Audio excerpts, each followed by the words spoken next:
I.N.K. They bring positivity to poetry. It's a duo of Lane Shuler and Courageous.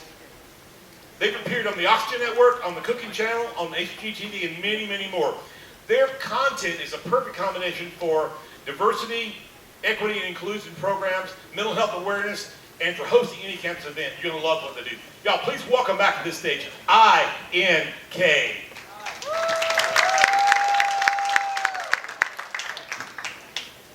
I once heard that there were two kinds of people in this world, right? Okay. Those who will come to this world to leave a mark, and those who will leave a stain. Well, I heard something similar. Yeah. That there were two types of people in this Okay. world. People who change the world and those that are victims of change. But then there are poets. People who seem wired to write the world their way. They are artists whose goal is not just to draw the world with paint, but to paint a world that will draw you in. And it all starts with ink. Neanderthals wrote rain dances on cold cave walls. It all starts with ink. Vagabond philosophy on bathroom stalls. It all starts with ink. Raphael slinging paint in Constantina Hall, but it all started with the word. See, in the beginning, there was a word. But it was recently discovered that in early translations of the Bible, instead of the word word, there was the word logic. In the beginning, there was a logic, which means God is in our brain. Because logic is what you think. Which means God is in our art. And it all starts with the ink. It all started when we were like 6 years old. We didn't know how to spell it. We didn't know how to say it. We just knew that crayons were the keys to happiness. Man, if we could just get that 96 color pack with that built-in sharpener on the back and a Pokemon fruit snack with the Ninja Turtles on my lunch sack, that would have made me the coolest kid in class. Now, in case you haven't noticed, we aren't your average poets. So, if you came here today thinking you might hear a modern-day version of Emily Dickinson, you came to the wrong place. But if you came here today to hear the story of a man who had the audacity to accept the name Courageous, had his heart ripped out, but still shouts from the bottom of whatever he's left. And if you came here today to hear the story of a man bankrupt, with no will to live, at an emotional ground zero, bring himself up from homeless to hometown hero. Welcome to the show. There is no better place to be and no better day to be alive. And just remember, you ain't about to hear any Walt Whitman here, right? Yeah, so don't put us up on no pedicure. Pedestal. Don't put us up on a pedestal. It's a euphemism. Well, listen, Walt Whitman was a weird guy, but he was not into that. I don't think that means what you think it means. Yeah, I should probably look that up. You actually probably shouldn't, man. Okay, but seriously, Okay. there are two types of people in Okay, this world. two types of People who wash their pants every single time they wear them.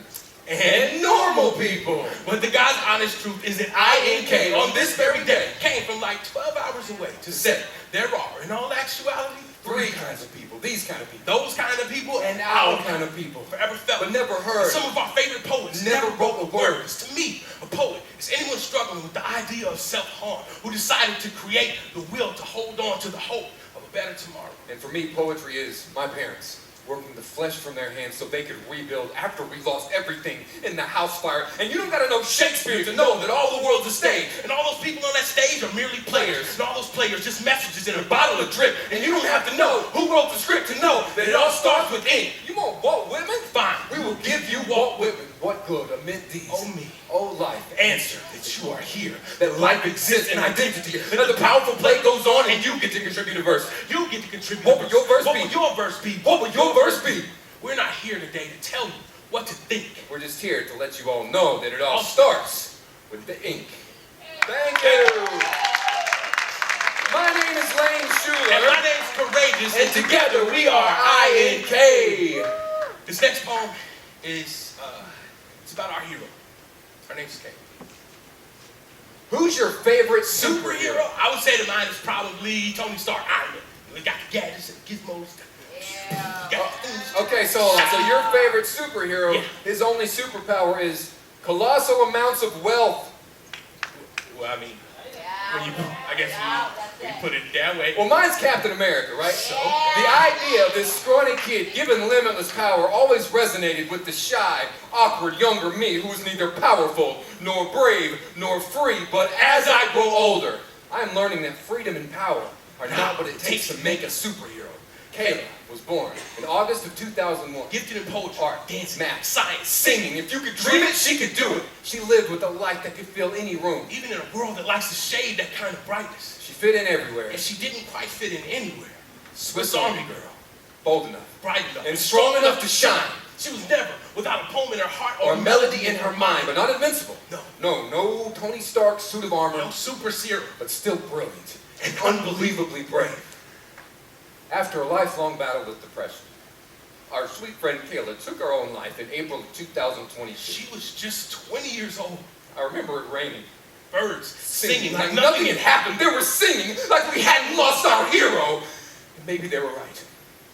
We didn't lose anything that day. She's right here, always with us to remind us that real heroes don't have suits or superpowers now. My hero is every single kid struggling because this world only teaches progress instead of process and vanity instead of humanity. My superhero is every veteran who realized that some of the toughest battles they're going to face will come long after they leave their body armor behind. Our superhero is a girl who spent her whole life battling depression, but would always make a way to save the day when our friends were in need. She taught us we can't heal people by telling them they just need to talk to somebody. Or they should just toughen up. The only way we can make tomorrow any brighter for the heroes who are hurting is to make the world brighter for everybody in it. So spread kindness, spread awareness, smile, dance, sing. And the next time somebody asks you, who's your favorite superhero? You tell them, Swiss Army girl. Hey, thank you. You know, I got a notification on my phone earlier, and it said that there was a change shortage in America right now. Right? We know there's not an information shortage. There's not an opinion shortage right now. And we all know there ain't a tweet shortage right now. But there is a real shortage of change in America right now. Born in Chicago in 1958, Daryl Davis was the son of a high-ranking government official. Now, he was traveling the world, being educated alongside peers from all nations, cultures, and creeds. Now, at the age of 10, as a black Boy Scout in his all-white local troop, while marching in a parade, just carrying his flag, little Daryl was pelted by bottles and rocks from the members of the crowd of onlooking adults. Now, his troop leaders formed a protective circle around him to keep him safe, but confused. All he had walking away was one simple question. Now, Daryl grew up a child prodigy on a blues piano, earned his music degree from Howard University while playing alongside some of the biggest names in boogie woogie blues this world had to offer, but never getting an answer to his one simple question. But one night, 1983, the answer to that question started becoming a whole lot more clear. You see, Daryl was playing a set at this country western bar in Frederick, Maryland, when this white bar patron walked up to him after the show and said, "Man, I ain't never seen a black man tickle those keys like Jerry Lee Lewis." Davis replied, "Well, you know, Jerry Lee actually learned how to play from people who look just like me. And he's a close personal friend of mine, too." That white bar patron gasped in disbelief, and over a drink and some conversation, he hesitantly admitted to Daryl that he was a card-carrying member of the KKK. And what began was this unlikely friendship that brought an end to that bar patron's membership in the Klan, and an answer to Daryl's one simple question: why do you hate me when you know nothing about me?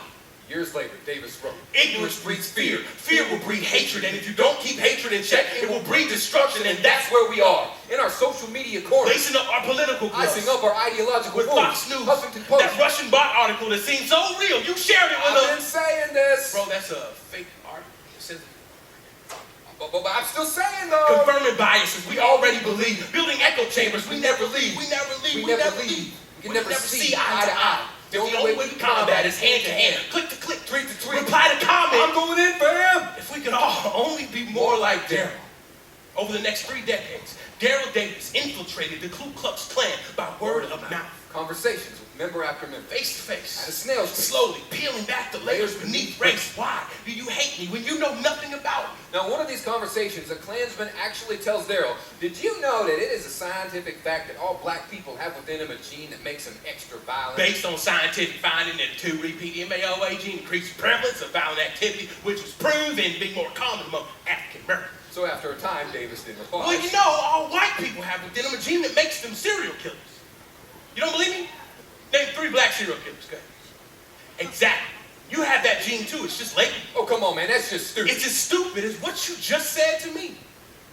He became very quiet after that, and eventually gave Daryl his robe, denouncing his membership in the Klan forever. Along with membership cards. Hoods. Members only medallions. Daryl Davis kept every single robe from every single Klan member he ever converted, and that's one robe for every 28 hours an unarmed black person is murdered by a police officer. One robe for every... Y'all just need to go back to where you came from. One robe for every... What are you?